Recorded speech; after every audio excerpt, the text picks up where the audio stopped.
Hello, welcome to Luke's Tutorials. So I was messing around in Photoshop because I knew there'd be more efficient ways of doing what you want to do. It's very cumbersome to play around with these tools sometimes. So a little bit of playing around, and I think I got it figured out of a way that could really improve and make it a lot quicker. So this essentially is the end result that I just created real quick using the same bike. Notice how the shadow over here on the left still has all the little spokes and the details. And actually, we can click on the layer that the shadow is in, and we can drag the shadow around wherever we want. And so I just made a very clear shadow. But obviously, you could bring the actual bike layer in front.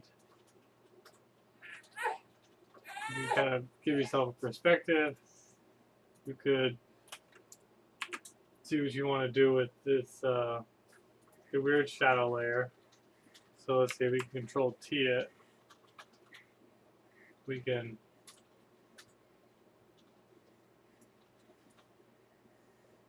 essentially get cool looks. Push this over here. Yeah, so you got like that kind of shadow. Or you could control T it again, flip it this way, say yes, and pull it up. And then, yeah, then we got that kind of shadow. And there's also all types of transformations that you can do in Edit Transform. They give you some interesting shadows. So you can come this way or that way, or skews left and right.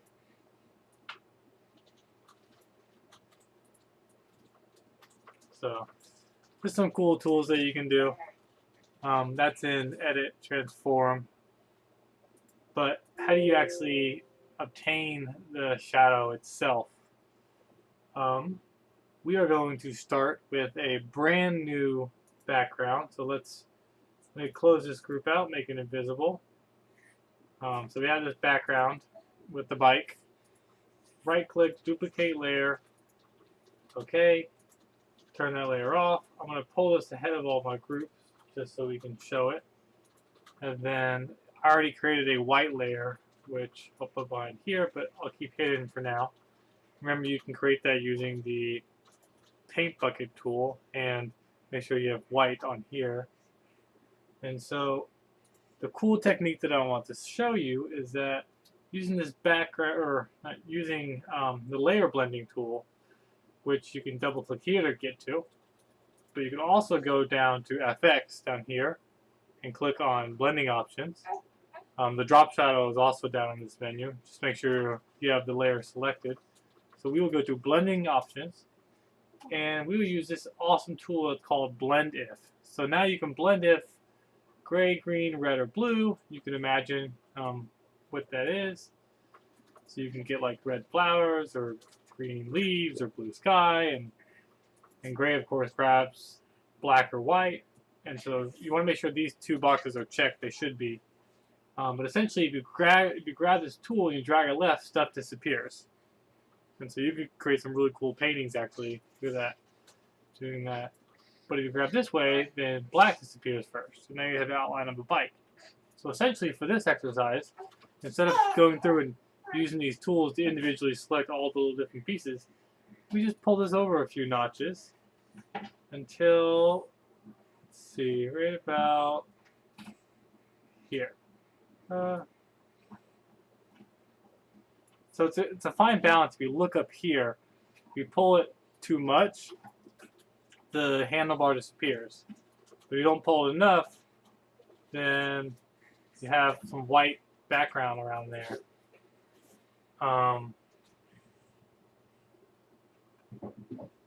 So essentially, you want to get it just enough that so you still have the handlebar, but all the white's gone. And so now you have this beautiful bike with just the extra shadow. And so if you picked a object with a pure white background, then you would essentially be done at this point.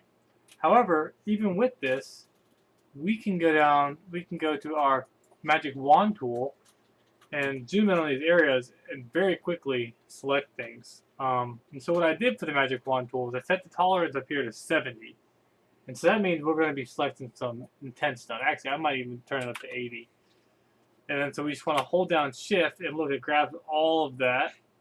2 clicks and it grabs most of the shadow. And so I can just go through here and grab almost everything instantly. Let's see. Move over here. Make sure you hold shift when you're clicking things.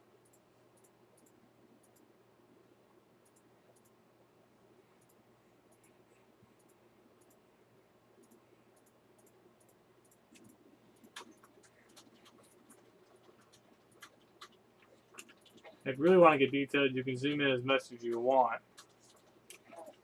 And you can really select these layers. But of course, we don't want to select these. So we can hold the Alt button and deselect this. Kind of fine tune some things. So we could select inside of here, but we want to apply a lower tolerance level for selecting items in here.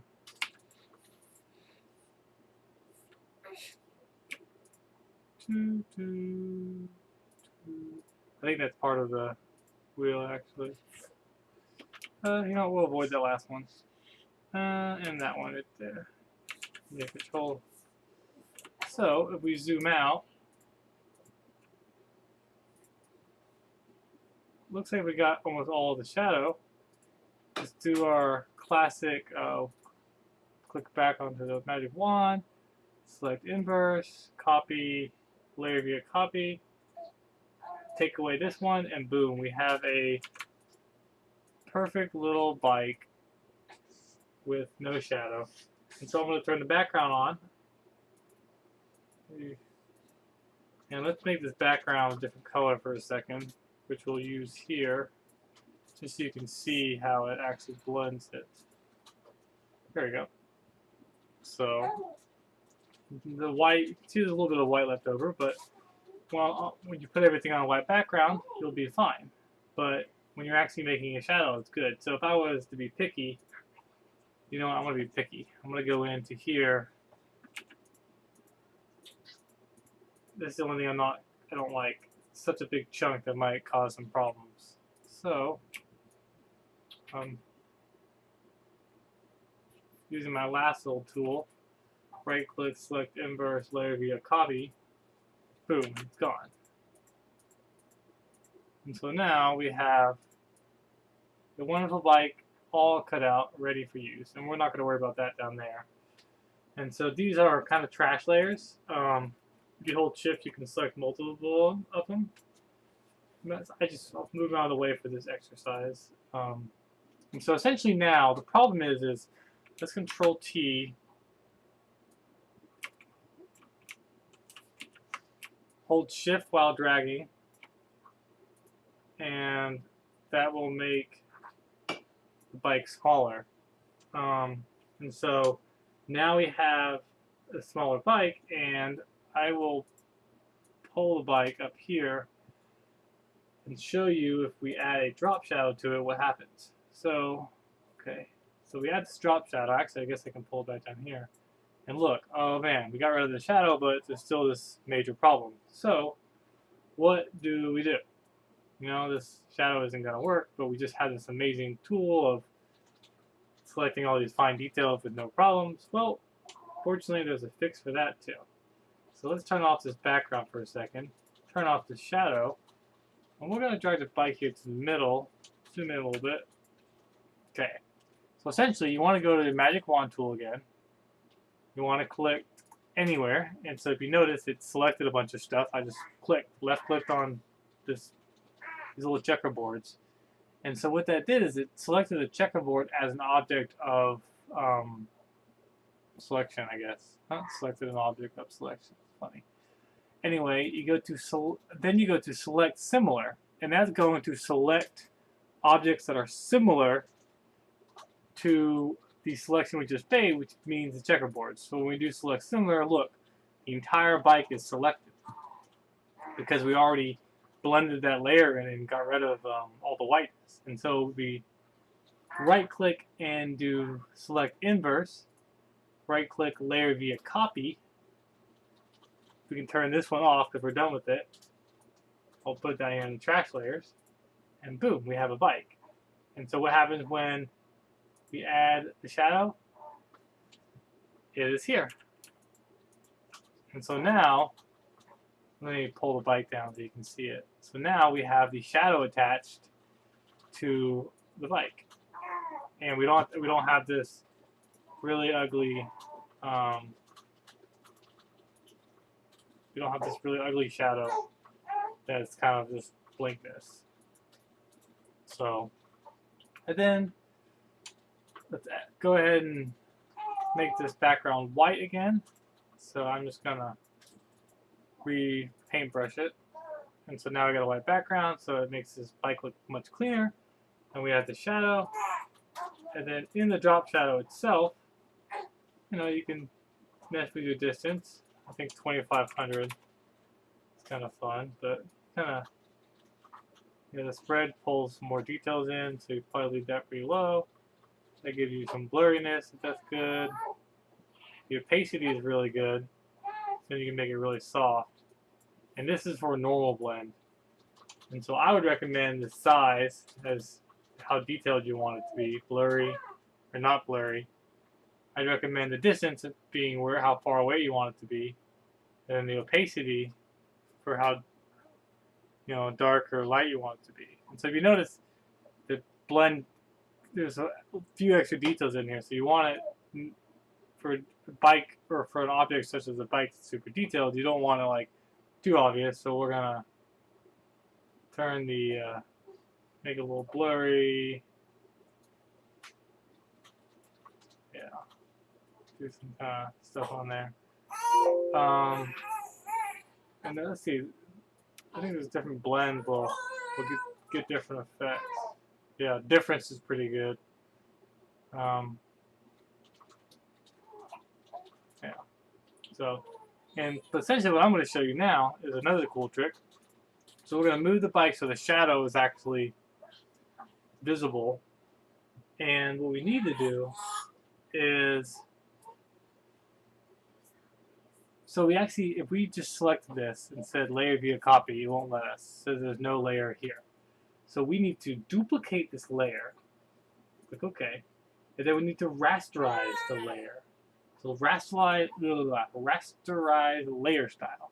And what that does is it pretty much combines the effect of the layer onto it. So we're going to remove the other bike because it's now into our trash pile. Well, we still want to keep it because we can use it for other stuff. But we're working with this. But now we can select this bike very loosely with this lasso tool. Right click, select via copy. I want to remove the white background real quick so we can see what we have. And so here we have the bike with the shadow. And now we have an additional shadow on top that we can actually move around if we select the right layer.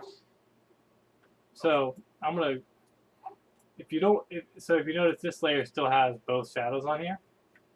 If we lasso tool this, and we do right click via cut, we'll actually remove the shadow from this layer because it cuts it from the layer. And so now we have a bike and a shadow. So now you can take the shadow, put the bike back in the middle. You have this kind of shadow, put it in front. And like I said, you can use Control T and you can put the shadow down here, which is pretty cool. And so we add the white background. I got that awesome shadow. So edit, image, transform. We can, perspective pretty cool. Let's do warp and kind of like do some crazy stuff. Like you wanted to do abstract shadows.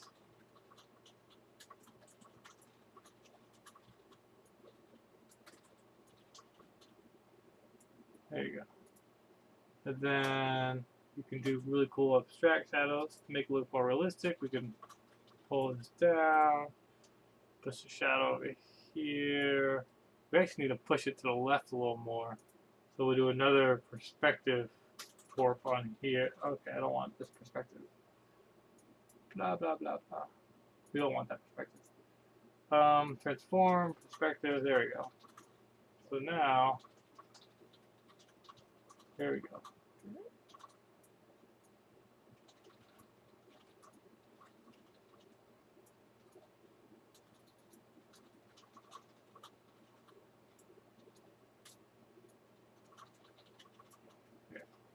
So that's the effect I was going for.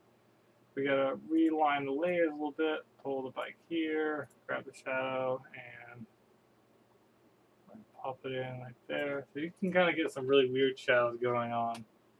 And if you add a plane onto the object, but with a different layer, so you can kind of have a ground, then you also have, yes, you also have different effects.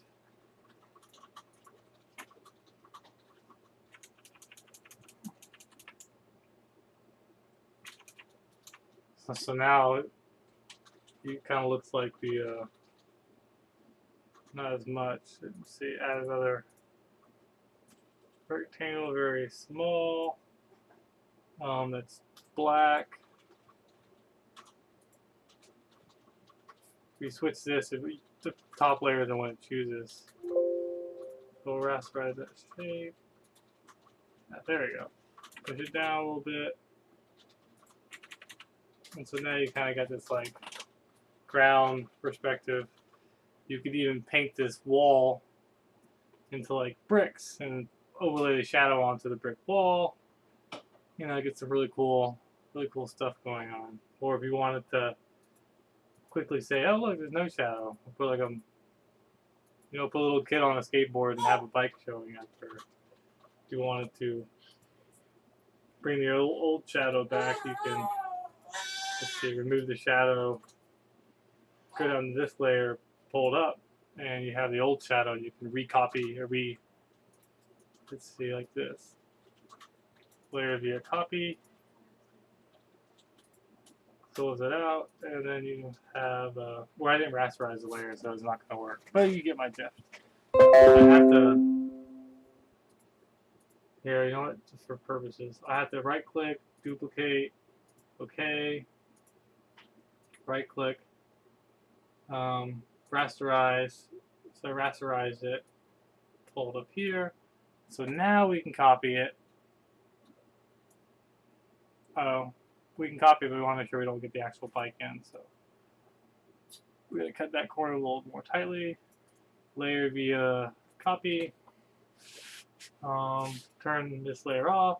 And so now we actually have two shadows of the bike. And so you can really throw people for a loop. A little bit of Control T. And so if you notice it disappeared because these two layers are above it, but we are going to put those layers below it. And so how does that do? You got a bike with two shadows going crazy. So yeah, that's the cool tutorial, and good luck with shadow making. Wait, here's how you turn.